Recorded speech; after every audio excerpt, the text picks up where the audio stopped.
तर एकीकडे खरात फाईल्सची चर्चा आज सभागृहात झाली आणि दुसरीकडे सातारा जिल्हा परिषदेतील निवडणूक जी झाली होती त्या राड्या प्रकरणी सुद्धा सभागृह आज गाजलं।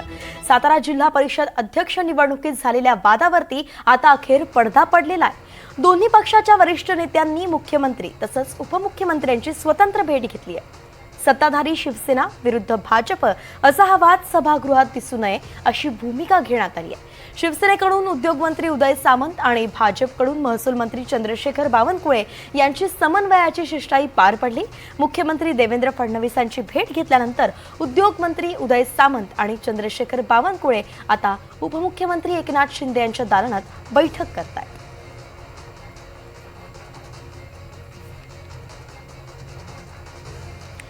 तर सातारा आणि अशोक खरात प्रकरणावरून अनिल परब विधान परिषदेत आक्रमक झाले होते। राज्यात मंत्रीच मार खातायत, कर सामान्यांचं काय होणार असं ते म्हणाले आहेत।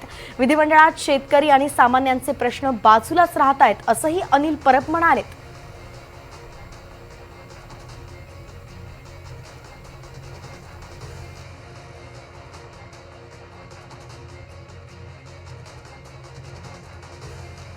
आज सभागृहामध्ये दोन मुद्दे जे आहेत ते गाजले। एक म्हणजे अशोक खरात प्रकरण आणि दुसरं म्हणजे सातारा जिल्हा परिषदेची निवडणूक आणि त्यावरूनच आता अनिल परब सुद्धा आक्रमक झाले।